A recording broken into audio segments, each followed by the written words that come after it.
시청자 여러분 안녕하십니까? 익산 시정 뉴스입니다. 익산시가 지역 상생형 택시 호출 앱 다이로움 택시를 공식 운영합니다. 택시기사는 수수료 부담을 줄이고 승객들은 호출료를 받지 않으면서 지역 화폐로 결제하는 등 다양한 혜택을 받을 수 있습니다. 이를 통해 대기업이 장악하고 있는 호출앱 시장에 대항마로 나설 전망입니다. 익산에서 운행되고 있는 택시는 1,400여 대. 이 중 지역 대표 업체인 서동콜과 보석콜 택시는 전화를 이용한 콜택시를 주력으로 하고 있습니다. 두 업체의 일평균 이용 건수는 전화를 이용한 콜 비중이 대부분을 차지하고 있습니다. 때문에 젊은 층이 주로 쓰는 앱을 이용한 콜택시는 대기업 플랫폼인 카카오티에 몰려있는 상황입니다. 이에 익산시가 앱을 이용한 콜 서비스를 제공하기 위해 지역 맞춤형 호출 앱인 다이로움 택시를 출시합니다. 다이로움 택시에 가입한 기사는 별도의 수수료를 내지 않아 수익을 높일 수 있습니다. 택시를 이용하는 시민들도 다양한 편의성을 제공받습니다. 택시 호출 시 별도의 호출료를 받지 않고 지역화폐 다이로움으로 결제 시 10%를 환급받습니다. 이외에도 현금처럼 사용할 수 있는 마일리지 혜택도 도입됩니다. 또 편의성을 유지하기 위해 친절 서비스를 평가하는 기능을 추가했으며 택시기사에게 요청사항을 미리 전달해 택시를 더 편리하게 이용할 수 있습니다. 익산시는 다이로움 택시 앱을 통해 익산 내 자본이 외부로 유출되는 것을 막아 지역 경제에 도움이 될 것으로 전망했습니다. 택시 운전자 입장에서는 지역 맞춤형 호출 앱을 사용함으로써 수수료 부담 없이 수익 증대 효과가 있으며 익산 지역 자본이 여기로 유출되는 것을 막아 지역 경제에도 큰 도움이 될 것으로 예상하고 있습니다. 다이로움 택시 앱은 지난 16일부터 체험 운영에 들어갔으며 정식 운영일에 맞춰 통합 콜센터와도 연동할 예정입니다. 익산 택시기사들은 수수료를 받지 않는 점을 긍정적으로 받아들이면서 청년층이 지역 택시 앱을 많이 이용할 것으로 기대한다고 말했습니다. 서울 같은 데 이런 데는 이런 것이 활성화가 많이 돼 있잖아. 네네. 젊은 세대, 이 쉽게 해서 원대 학생들이 최고 많이 쓰는 거예요. 콜도 다이로 콜로 해서 카드도 다이로 카드로 사용을 한 게 그만큼 혜택을 주니까. 지역 상생을 위해 출시하는 다이로움 택시 앱. 시민 교통 편의 증진과 택시업계 위기 극복이라는 두 마리 토끼를 모두 잡을 수 있을지 관심이 쏠리고 있습니다. 전라북도가 국가식품클러스터 2단계 사업 추진을 정부에 요청했습니다. 전라북도는 농식품부에 국가식품클러스터 1단계가 74%가량 분양돼 3년 뒤에는 분양이 완료될 것으로 예상된다며 2단계 확장이 시급하다고 강조했습니다. 농식품부는 그동안 1단계 산업단지가 활성화되면 2단계 조성을 검토하겠다는 입장이었지만 윤석열 대통령 공약 사업인 만큼 입장 변화가 주목됩니다. 국가식품클러스터의 기능성 식품원료은행이 만들어집니다. 전라북도는 국비 등 150억 원을 들여 국가식품클러스터 1,800제곱미터 부지에 지상 3층 규모로 기능성 식품원료은행을 설립한다고 밝혔습니다. 내년부터 가동에 들어가면 식품 산업에 필요한 기능성 원료를 개발하고 상용화 연구 등이 이루어집니다. 익산시가 양돈농가 악취 저감을 위해 바이오 커튼을 도입했습니다. 시는 축사 악취 저감 시범 사업에 선정돼 오산면과 망성면 동사 두 곳에 바이오 커튼과 오존수 분무 시스템을 설치했습니다. 바이오 커튼은 환기구를 통한 악취와 먼지 배출을 차단하고 오존수를 분무해 냄새 물질을 분해합니다. 지난 4월 시설 완공 후 악취 측정 결과 암모니아는 90% 줄었고 미세먼지는 92% 감소한 것으로 나타났습니다. 홀로그램과 가상현실 등 XR 산업을 육성할 수 있는 기반 시설이 익산에 마련됐습니다. XR 교육지원센터는 부품과 장비 제조 등 XR 기반 기술을 기업에 지원해 현재 운영 중인 홀로그램 콘텐츠 서비스 센터와 연계 효과를 거둘 수 있을 전망입니다. 홀로그램과 가상현실, 증강현실 등을 모두 포괄하는 XR 산업. 고부가가치를 유발하는 대표적인 미래 산업으로 꼽힙니다. 지난 20일 원광대학교 서예관에 XR 산업 육성 기반 시설인 XR 교육지원센터가 문을 열었습니다. XR 교육지원센터는 XR 산업의 기반 기술이 되는 부품과 장비 제조 등을 기업에 지원하게 됩니다. 이를 위해 국비 등 70억 원을 투입해 기술 개발실과 테스트 지원실, 기업 입주 공간 등을 마련했습니다. 센터에는 5개의 기업이 입주한 상황. 이들 기업은 부품 테스트 장비와 전문가 지원을 무료로 지원받게 됩니다. 교육지원센터는 XR 기반 기술 지원뿐 아니라 기업의 홍보와 마케팅도 함께 지원할 예정입니다. 이에 따라 입주 기업의 장비와 기술을 선보일 수 있는 XR 체험실을 센터에 마련하고 XR 기업과 수요 기업 사이 비즈니스 매칭과 XR 기업 간 기술 교류의 마련, 국내외 전시회와 박람회 참가를 지원할 계획입니다. 센터는 기술 개발뿐 아니라 운영 등 전방위적인 지원을 통해 익산에 본사를 둔 XR 기업 육성에 나설 방침입니다. 궁극적으로 기업들이 저희 센터를 통해서 서로 발전될 수 있는 이러한 프로그램을 통해서 기업의 어떤 강소기업 육성, 그 다음에 거기에 걸맞는 또 고급 인재 양성, 그리고 이제 그러한 기업과의 협업을 통해서 일자리 창출이 되고. XR 교육지원센터는 익산에 이미 구축된 홀로그램 콘텐츠 서비스 센터와 연계 효과를 거둘 수 있을 것으로 보입니다.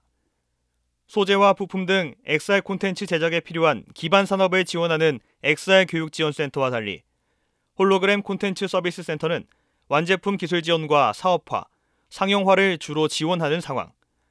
두 센터가 함께 운영된다면 익산에서 XR 산업의 시작부터 마무리까지 할 수 있게 됩니다. 때문에 관련 기업 직접화가 이뤄지면 경제적 부가가치와 일자리 창출 효과가 클 것으로 기대됩니다. 두 센터가 연계가 되게 되면은 전체 하나의 이제 에코시스템, 즉 우리 홀로그램과 XR, 홀로그램 포함하는 전체 XR 산업 생태계를 구성함에 있어서 맞춤형이 되지 않을까 이렇게 보고 있고요. 익산의 이제 중심이 되는 새로운 XR과 홀로그램의 산업 생태계를 이곳에 이제 마련하고자 하는. 홀로그램 콘텐츠 서비스 센터에 이어 XR 교육지원센터가 들어선 익산시. 두 센터의 연계 효과로 익산시가 XR 산업 선도 도시에 한 걸음 더 다가갈 수 있을 전망입니다. 익산의 도내에서 처음으로 상생샵이 문을 열었습니다. 상생샵은 홈플러스 익산 4층에 들어섰습니다. 사회적 경제기업 제품 홍보와 판매를 할 수 있는 공간으로 익산시 협동조합협의회가 위탁 운영을 맡았습니다. 이곳에서는 전통차와 한지속옷, 가죽가방 등 25개 업체에서 104종의 제품을 판매합니다. 익산시의 중증장애인 생산물 우선 구매율이 도내 평균의 2배를 넘어섰습니다. 익산시에 따르면 중증장애인 생산품 구매율은 1.48%입니다. 의무 구매 비율인 1%를 넘어섰으며 도내 평균인 0.56%와 비교하면 2배 이상입니다. 익산시는 지난해에도 중증장애인 생산품 우선 구매 우수 지자체로 선정된 바 있습니다. 익산이 보유한 효 문화자산은 모두 416건으로 집계됐습니다. 익산시에 따르면 지난 2020년부터 2년에 걸쳐 효 문화와 관련된 유무형 자산을 조사한 결과 모두 416건입니다. 특히 금마면은 익산 향교와 화암서원, 화산서원 등 익산에서 가장 많은 16건의 효문화 자산을 보유하고 있는 것으로 조사됐습니다. 5월 21일은 유엔이 지정한 세계 문화 다양성의 날입니다. 지난 2014년부터 5월 21일로부터 일주일을 문화 다양성 주간으로 하고 다양한 행사가 열리고 있는데요. 익산에서도 문화 다양성 확산을 위한 행사가 열렸습니다. 서로 다른 생각과 표현의 차이를 이해하고 다양함을 인정하자는 개념인 문화 다양성. 유엔은 사회 갈등 극복을 위한 핵심 가치로 매년 5월 21일을 세계 문화 다양성의 날로 지정했습니다. 지정된 지 9회째를 맞는 문화 다양성 주간. 익산에서도 문화 다양성 주간 행사가 열렸습니다. 코로나19 사태 이후 2년 만에 대면으로 꾸려진 이번 행사는 나와 너의 다른 문화 다양성을 주제로 익산시 가족센터와 장애인 가족 지원센터, 익산 노인종합복지관, 희망연대 등 7개 기관이 참여했습니다. 익산시 가족센터와 장애인 가족 지원센터는 시각장애 체험 활동과 다문화 캠페인을 통해 문화 다양성을 홍보했고, 노인종합복지관은 어르신이 직접 네일 아트를 시술하는 시간을 마련, 세대 간 소통하는 자리를 만들었습니다. 또 희망연대는 QR코드를 활용한 문화 감수성 테스트를 진행해 문화 다양성에 대한 이해도를 높였습니다. 행사에 참가한 기관들은 문화 다양성 주간을 통해 시민들이 차이를 스스럼 없이 받아들이는 수용의 마음과 태도를 갖기를 바랬습니다.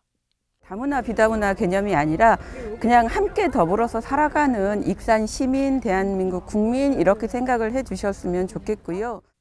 익산문화관광재단은 2022 문화다양성 주간 행사의 주 참여 대상을 아이들과 가족을 대상으로 한 이전 행사와 다르게 대학생으로 설정했습니다. 세대의 중간 지점에 위치한 대학생들에게 행사를 통해 문화다양성을 홍보한다면 이들이 문화적 다름을 인정하는 사회문화 확산에 기여할 것으로 예상했습니다. 바쁜 일상 속에 그 시선들이 조금 여유가 없다고 생각을 해서 그게 가장 안타까웠어요. 그래서 이번 주간 행사를 통해서 마음 한켠에 조그마한 자리를 내어주고 여유를 가질 수 있는 시간을 보내드리기 위해서 이 주간 행사를 기획하게 되었습니다. 다름을 인정하고 소통하는 사회를 만들기 위한 2022 문화다양성 주간 행사. KCN 금강방송이 담은 2022 문화다양성 주간 행사의 모습은 오는 27일부터 익산문화관광재단 유튜브에서 볼 수 있습니다. 익산시가 시민들의 독서 생활화를 위한 다양한 프로그램을 추진합니다. 시는 오는 10월 31일까지 독서 마라톤 프로그램을 운영합니다. 책 한 페이지당 1m로 환산해 직접 선택한 코스의 독서량을 완주하는 방식으로 참가자는 올해 익산시 한 권의 책 또는 계층별 권장 도서를 반드시 한 권 읽어야 합니다.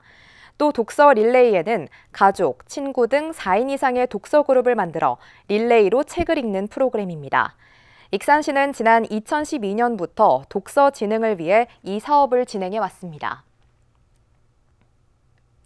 익산시가 안전한 학교 급식을 위해 학부모 모니터링단 활동을 강화합니다. 시는 학부모 모니터링단을 운영해 식재료 생산 공급 과정을 직접 평가합니다. 모니터링단은 4명씩 2개조로 편성돼 12차례 활동합니다. 모니터링단은 또 급식 식재료 잔류농약 검사 항목을 320종에서 463종으로 확대했습니다. 잔류 농약이 검출되면 품목 공급을 중단하고 친환경 인증을 취소합니다.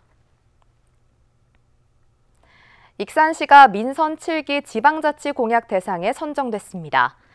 익산시에 따르면 법률 소비자연맹의 기초단체장 선거공약 이행평가에서 공약 대상에 선정됐습니다. 이행평가 대상은 전국 226개 지역으로 중앙선관위에서 게시한 선거 공보와 5대 선거 공약을 평가했습니다.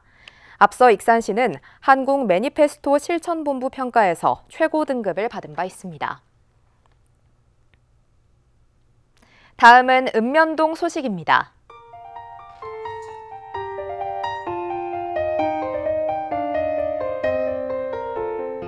익산시가 함열 지역 도시재생대학 심화과정 수료식을 개최하고 16명의 인원을 배출했습니다. 익산시는 지역 주민 역량 강화를 위해 도시재생대학 심화과정을 운영해오고 있습니다.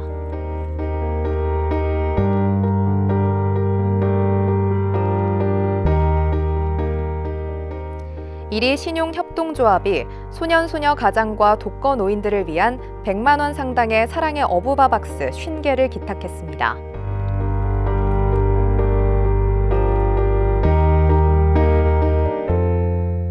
익산시 신동행정복지센터가 저소득층 지원을 위한 상생협약을 체결했습니다. 협약식에는 신동지역사회보장협의체를 비롯해 지역업체도 참여했습니다.